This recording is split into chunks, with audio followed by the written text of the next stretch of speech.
Jesus said to him, I am the way, and the truth, and the life. No one comes to the Father but through me.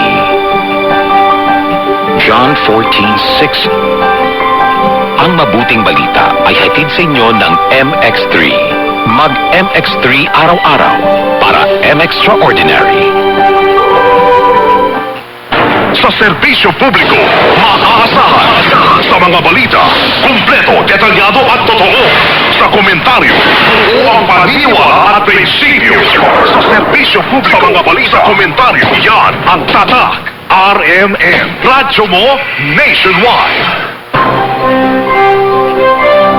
Ito ang DXDR 981 sa Dipolog, numero 1. Tatak RMN.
Matud pa sa atong inahan sa pagtuo nga si Santa Maria Birhen, bisan unsa ang imando o isugo kaninyo sa akong anak, tumana ninyo. Ato kanang babasa sa Juan Kapitulo 2. Kadtong naitabong kasal sa Kana ni adto nga atong mabasa diha sa Gospel.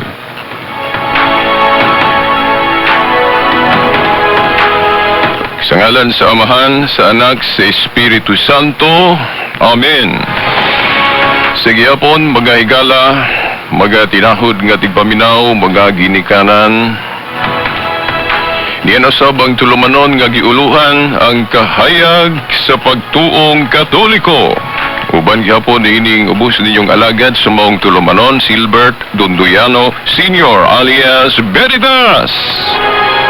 Sa gyapon ako maingon maayong adlaw sa Ginoo kanatong tanan. Makauban gyapon nato dinhi ang atong mga higala, mga amigo, mga kasamang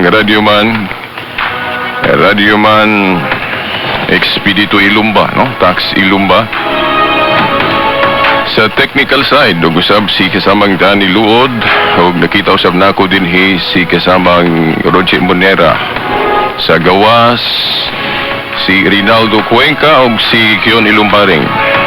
Mayong buntag, mayong adlaw sa Ginoo kanyong tanan. O mga higala, mga tinahod nga tigpaminaw. Ang atong pizza karon, pizza 2 sa bulan sa Hunyo, tuig 2019. Okay, ato na yung gibasa ang San Juan 2 no atong gikutlo.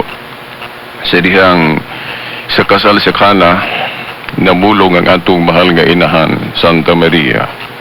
Inahan sa kanunayng panabang, iyang kiingnan ng iyang anak nga unsa gani ang imando o isulti sa akong anak, buhatan ninyo. Hinoon ang atong pagkapamulong nato, gi-paraphrase lang nato para tagaan natog bulok, tagaan natog kulor, aron mukaom gayo diha sa atong pagtuo. Now, kadto tong nagselebrar na ang maong kinasal.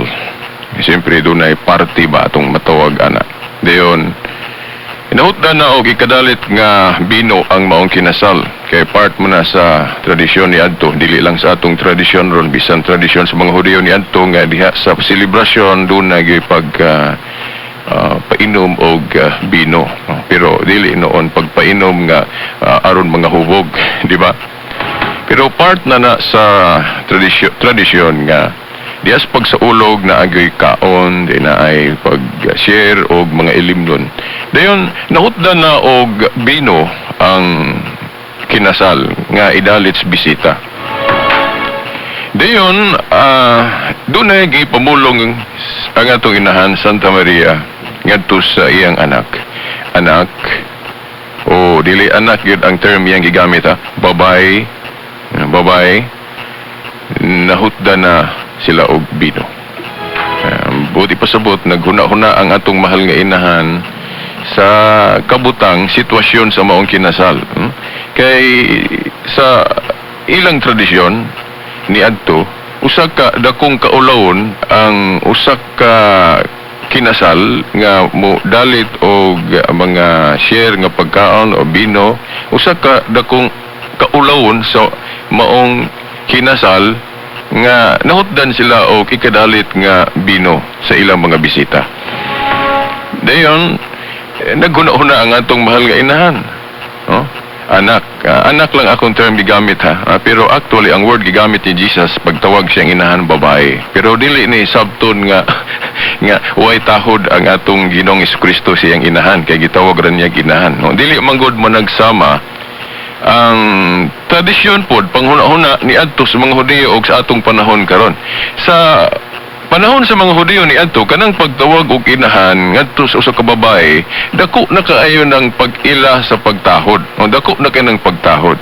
Og lain pa pong punto no sa atong theological analysis o exegesis nganong babae ang gigamit ni Kristo nga pulong sa pagtawag siyang inahan aron ta masayod nga siya ang inahan o siya ang babae nga giisgutan sa kanang gitawag natog proto-evangelium text diya sa Genesis 3:15. Di ba pagkahulog sa una natong ginikanan Adan og Eva, no, pagkahulog sa una natong babae inahan nga si Eva, no, pagkahulog niya kay nagpatintal man siya si Hawa, aduna dayoy babae nga gibalita ang Dios nga lahi ni Eva.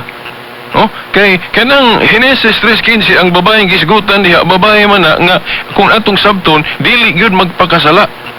Ano man kay kung basahon nato sa English bisag sa King James o sa any hubad nga English nga kana kunong babayhana diha og ang yawa nga gisimbolohan diha bitin pod, di ba? Doon ako na complete enmity, tibuok nga enmity. Ambot pasabot panagkontra ba? O kanang panaglahi o panagbangi o kumpleto complete enmity kanang babae diha og ang yawa. So kung atong sabto na kanang babayhana dili na parehas ni Eva, dili na si Eva. Nga naman kay si Eva nagpakasalaman. O natintal man siya wa, pero kanang babae diyang gibalita dayon sa Dios, babae nga makigbatok gid siya wa. Sa Catholic exegesis ana ang gipasabot ana si Santa Maria. Nga putli, hindi ba? Complete enmity kay kung nataptan og sala ng babayhana, so dili kompleto ang enmity, dili tibuok. Di ba? Sa Catholic nga pagsabot o exegesis, no, mga tinahod nga tigpaminaw, diha po na usa po na sa gibase nato nganong si Maria ang redemption nga iyang nadawat, no, giluwas man siya pero ang iyang kaluwasan nga naangkon kanang gitawag na to preventive. Iduha man ka klaseng pagluwas, preventive o restorative. No, dili parehas ato nga nahulog na ta, naptaptan na ta original sin das bata pa ta, no? dayon gilinisan ta, meaning giluwas ta, restorative kay nahulog naman ta kay tungod sa original sin, no? Tungod po sa una natong ginikanan. So gilinisan ta, so giluwas ta, mo nang gitawag og restorative. Nahulog kay naman ta sa fallen state, then giluwas, gilinisan. Mo nang gitawag restorative redemption. Pero si Santa Maria sa atong pagtuong Katoliko, preventive ang iya. Unsa may example anang preventive? Para sa nang lalaki ba nga naglakaw niya ng ingnon talang diha sa dapit nga kasagbutan, dayon sa unahan wa siya kabantay dunay kanang atabay. Dunay atabay. Dayon naglingi-lingi manggod siya, iyang gitutukan tong babae nga matahom, no, guwapa, no? Iyang gitutukan to nga samtang galakaw siya. So wa siya kakita sa atabay nga na sa unahan, di ba? So ang salaktod mahulog gyud ta siya atong atabay. Agi sa iyang paglingi-lingi, pagtan-aw tutok atong matahom nga babae. Oo. Mahulog na gyud ta siya, pero naay nakakita nga tao niya nga naka-notify o naka-ingon niya nga, "Hoy, bantay kay mahulog ka na atabay." So sa dihang mahulog na gyud ta siya, okay, dito man siya ang iyang gipaingnan. Now, maulagi dunay nakapamulong niya nga pagbantay kay mahulog ka. Dayon nakabantay gid siya, so wa siya mahulog. Unsa man na luwas. Naluwas siya pagkahulog, pero ang iyang kaluwasan nga naangkon nga wa gid siya mahulog sa atabay kanang gitawag natong preventive. Preventive redemption. So mao po na atong explanation sa mga igsoon natong dili Katoliko kay kanang atong doktrina nga si Santa Maria Sinless, limpyo, putli, no? Usa sa ilang argumento nga uy kita tanan dili man ta putli, nasa Juan 5:12 nga ang tanan nakasala. Mo na general rule, general rule. So apil si Santa Maria ana, pero si Santa Maria sa atong pagtuo dili siya apil ana, no? Ilang mong gamiton ng Lucas 1:47 ba na kung wa ko masayop nga si Santa Maria nag-ila sa Dios nga iyang manluluwas. Sa ato pa linuwas siya. So linuwas siya, abot pasabot nahulog po siya pares nato, no? Dili na mao, no? Wala na to supaka nga si Santa Maria linuwas. Munang nisangpit siya sa Dios nga my Savior. Pero kung atong tun-an pag-ayo, no? Dili manggod parehas tanan ang sitwasyon kabutang. Si Jeremias lang, si Jeremias gibalaan siya na pagalistaguan kan siyang inahan. Kung ako malimot Jeremias 1:5 ba na o pangitaalan ninyo kung wa ko magkatunong sa bersikulo. Si Jeremias gibalaan o gilinisa na apastaguan kan siyang inahan.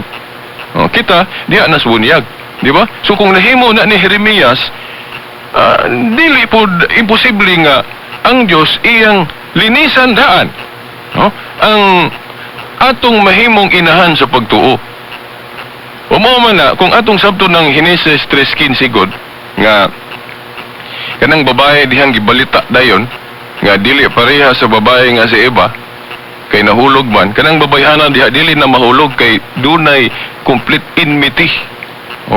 Kanang panagbangi, panaglahi, sa kanabang demonyo. Dunay pakigbatok gyud nga kumpleto, sa yawa o kanang babayhana o ang gipasabot ana sa pagtuong Katoliko si Santa Maria ang babae, dili po na ang uban mo ingon nga babae kunong gipasabot diha kanang collective kanang bang katawhan sa Dios. Ang uban mo ingon galig ang simbahan na o ang iglesia, pero dili na pwede, no, sa pagtuong Katoliko nga naman kay ang gipasabot anang Henesis 3:15 putli man yun ang babayhana. Nya kung moingon kag iglesia, daghan mang o bisag katong bayang Israel sa una sa Daang Testamento, pagkadaghang nagpakasala. So dili putli, di ba? So ang Katoliko moingon jud mo hingusog jud nga kanang babae diha nga gisgutan sa Dios sa proto-evangelium Henesis 3:15 way laing gipasabot diha si Santa Maria nga putli. Labi na kung basahan po nato ang Lucas 1:28 sa Griego nga si San Gabriel, Anghel Gabriel iyang gitawag si Santa Maria og puno ka sa grasya, no, sa hubad nga duway. Dayon kikaritomini na sa Griego, full of grace. So meaning na sa grasya, no? Niadto pa, no? So mao na. So now, unsa may buot natong ipasabot karon mga tinahod nga tigpaminaw? nga sa atong pagtuo, gitagaan ta og babay, gitagaan ta og inahan nga putli. O gani sa San Juan Kapitulo 2 katong sa kasal sa Kana, dunay mga teologo nato moingon o nakaingon sa ilang reflection nga sa Christianity o sa atong pagtuong Kristiyano, si Santa Maria mao ang unang Kristohanon. Unang Kristohanon. First Christian. Nga naman.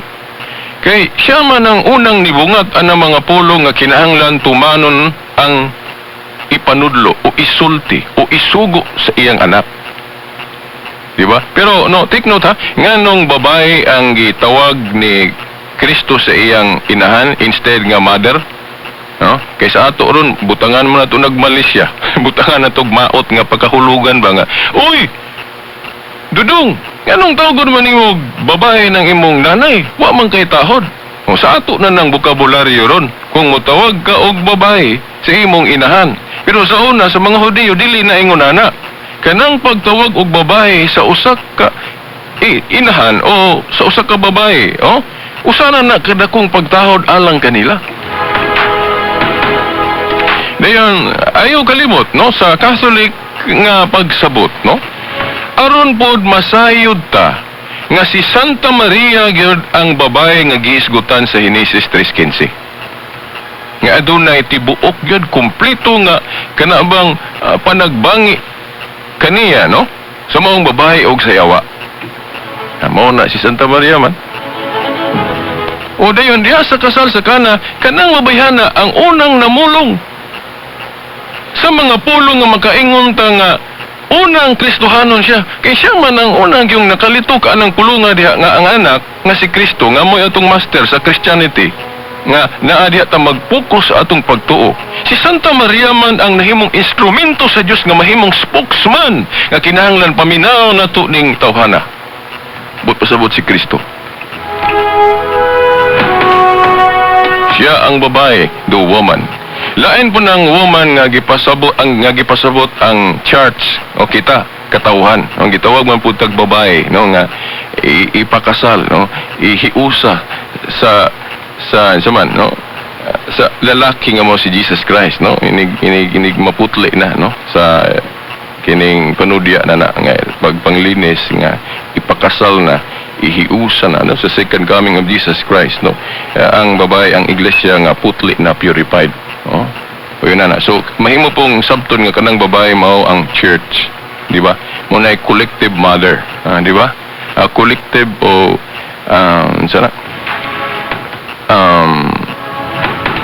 hinugpong nga inahan. Nga unsa man ang inahan mo amuma, di ba? Ang simbahan mo amuma man nato pinagis mga pagtulunan. Sama sa usa ka inahan nga mo amuma sa mga anak, di ba? So mo na gitawag nato collective o katilingbanon nga inahan. Mo na ang simbahan. Pero doon na personal gyud nga inahan. Di ba? Doon na personal nga inahan. O maona si Santa Maria. No, kita mga Katoliko sa atong pagtuo gitagaan tag inahan. Di ba? No, sa ubang tinuhuan wala sila mag-ila nga si Santa Maria ang gipili sa Dios nga mahimong personal gyud nga inahan sa atong pagtuo. No, ngano man na kay agi lagian ang pagtuo nila nga scripture alone o Bible alone nga ang explicit ra kana bang klaro dayag litra por litra ang gitudlo das Biblia mao ray tuhuan. Dili kayo nila tagag importansya nga dili tanan sa Biblia explicit o giklaro gid ba word for word. Naay gi-implied lang, no, o gipasabot paras gud anang muingon ta nga si Santa Maria maayo ba o good? Si Santa Maria usab ka maayo nga babae o good woman. So kamo nga nagtuo sa Biblia pares nako mo ingon di mo si Santa Maria maayo good woman. Kaya nga naman diya sa gipakita niya sa atong kasulatan sa gospel usa man gyud siya ka babae nga example. O nga andam gyud mo sunod sa Dios, di ba? So putli siya, meaning maayo gid siya. So meaning, good woman siya. O maayo nga pagkababay. Ang pangutana, mabasa ba sa Biblia nga good woman siya?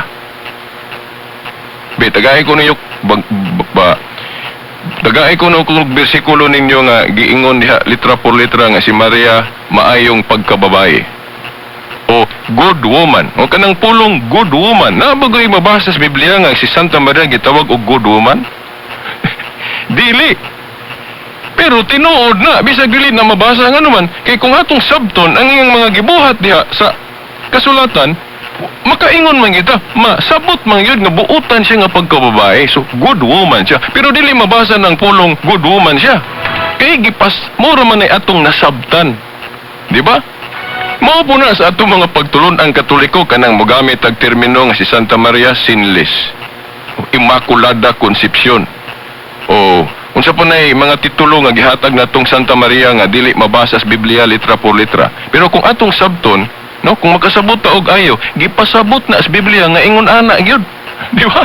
Kanang pagka Immaculada Concepcion ni Santa Maria, di lagi nato mabasa ng pulong Immaculada diha sa Biblia si Santa Maria, pero sa nang pulong Trinity. Di mo ta kabasaan na Biblia, pero ang gipasabot na sa Biblia. Di ba? O, pero sa nang mayon tag monotheism. A belief of one God. Di ba? Ang pasabot anang monotheism, a belief of one God. Di ta kabasa sa Biblia og monotheism. No? Na siguro mono og theos gigikanan ana nga pulong. Pero kanang gikumbahin ang bot pasabot monotheism, a belief of one God, ang pagtuo nga usa ra Dios naa na sa Biblia, pero dili mabasa ng atong gingalan anang pagtulon ana. Amoy tag monotheism di mabasa. Pero ang gipasabot na sa Biblia. Mao po na kanang mayon gatag si Santa Maria Immaculada Concepcion. No? Dili mabasa ng pulunga, pero ang gipasabot ana naa sa Biblia nga naman Genesis 3:15 gitagna ng daan nga lahi siya sa babae nga mao si iba, babae siya nga makigbatok gayud. Kompleto ha, tibuok sa yawa. Sa to pa limpyo ning babayhana. Mao na nga sa dihang gipanamkon siya sa iyang inahang Santa Ana, gisabot na nas Katoliko, giniyahan sa Espiritu nga oy limpyo na gyud siya at the moment gipanamkon siya sa ginahan. Mao na Immaculada Concepcion. Di ba? So gipasabot. Dapunan pa anang pagkadaghan kayong pagpasabot anang kanang iyang pagka-full of grace. Puno sa grasya. No, dili para sa to, di ba? No? Nga kanalang pag-ingon niya nga, ang tanang kaliwatan mutawag kana kog bulahan. Oh, pagka espesyal ana. No, kitang namino sa pulong sa Dios, mga bulahan ta. Pero walay mabasa sa Biblia nga pananglit ako si Veritas, no? Pananglit bulahan ko kay nagtuon ko sa pulong sa Ginoo din ning kamot ko pagsunod siyang sugo. Pero walay instruction sa Biblia nga kamong tanan o tanang kaliwatan mutawag gyud ako verbally og bulahan o blessed. Wala. Di ba? O ikaw karong naminaw diha. Walay mabasa sa Biblia nga giingnan ka nga, oy Veritas, blessed ka. Di ba? Walay mabasa sa Biblia, litra por litra nga kinahanglan mo ila mutawag mo na ako blessed. Di ba? Pero si Santa Maria naagay mabasa. Lucas 1:48 nga ang tanang kaliwatan kuno mutawag niyag bulahan tanang kaliwatan sa ato pa mga Kristiyanos o bisan tong mga tao, mga santo sa daang tugon mutawag niyag bulahan dito sa langit. Kung sabton, di ba? So balik lahi ning babayhana, di ba? So special example ni kung ang example nato si Kristo sinless pod. So kinahanglan ang babae pod nga example sinless pod. O na pagtuong Katoliko, di ba? So di na mabasa litra por litra sa Biblia nga Immaculada Concepcion si Santa Maria, pero masabot nga mauna siya. Di ba? Pag tinahod nga ating paminaw.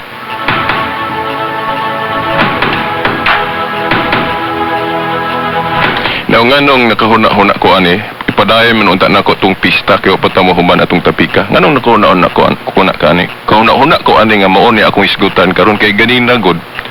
Supposed to be mo matagyo ko og alas 3 kadlawon mo na akong gisit sa akong hilo kay aron magdali-dali magandam pa ko aron maka tuman jud ko sa akong obligasyon diri sa atong tulumanon sa radyo. Naunsa man na nga wa man jud ko kadungog sa pagtingog sa akong alarm sa akong cellphone. Wa jud ko kadungog ba? Pero mga alas 4 dapit, kapin gamay, ang akong inahan, biological mother, nagpukaw nako. Nagpukaw nako. Diyon, tingin ko, salamat Lord. Salamat, Nay. Nagpasalamat yung kayo sa akong inahan. Kay, iya kong gipukaw. Okay, dito man ko sa kwarto sa ako pong amahan, nga ako pong gibantayan. Doon naman po sa kwarto sa akong inahan. So siya mo'y nakapukaw nako. Parang makadali-dali ko nga makatuman yun ko sa akong obligasyon din ninyo sa radyo. So, nahinuklog ko, ana, no, nga, uy, sus, salamat, Diyos, nga gitagaan ko ni mo ginahan. So, ingon na po sa atong pagtuong Katoliko, gitagaan taniya og inahan mo na Santa Maria, pero ang uban natong mga igsuon wala magtuo nga si Santa Maria atong inahan sa pagtuo. Ngano man kay agi anang litra por litra sa Biblia, di man gud mabasa nga si Santa Maria atong inahan sa pagtuo. Pero kung atong sabton inahan gyud siya nato. Now, wa na mo ko igong panahon nga ako paning basahon, kamo na lay basa sa Juan 19:25 hangtod 27. Basahan ninyo, mag-reflect mo. Di ba si Kristo diha, iyang gipasabot nga kinahanglan ilho nato si Santa Maria nga iyang inahan. Kay giingnan niya si Juan, ilha San Juan, akong tinun-an nga inahan ang akong inahan. Sa ato pa, gusto ni Kristo nga ilho nato nga inahan, iyang inahan. Si Juan nun iyang giingnan, pero nagpasabot na nga awato nato si Juan kay nasa 1 Corinto 11:1, sulundon ang mga santos o mga apostol, for example. So kung sulundon sila, so kung si Juan mo ilan ni Maria nga inahan, sumala, sige pasabot sa Ginoo diri sa Juan 19:25 hangtod 27. So atong awaton si Juan. But pasabot, si Juan mo gi-example nito nga gipaila ni Kristo nga atong inahan gyud iyang inahan. So ano mo ko igong panahon. So atang sa unyang hapon basig magkaapoy ta sa sangka og sa alas 8 gabi sa ato lumanon sa Catholic Faith Defenders. Mga igsuon, no?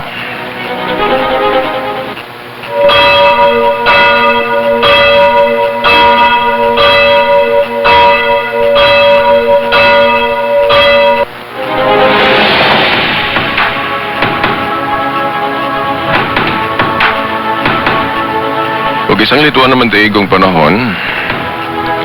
Sa ngalan na lang sa atong mahal nga inahan, Mother Mary, mga karagkuan sa atong simbahan, nagatong halangdong obispo, Monsignor Sibiro Kairmari, ubanas sa mga kaparian.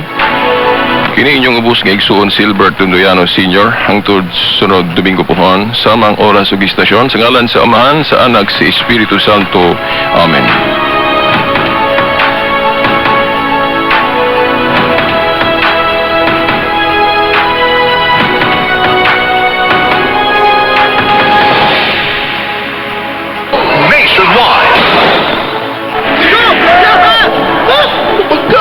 Super singot? Kapahok pa yan! Nana na siya! Nana! Huh? So fresh! Kalamihag! Tungod na sa New Downy Sport! Doon ay 24-hour odor protection on fabric.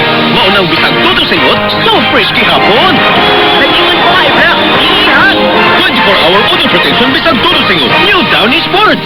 New Downy Sports, 24-hour odor protection on fabric. Maunang fresh kaayo bisag todo singot.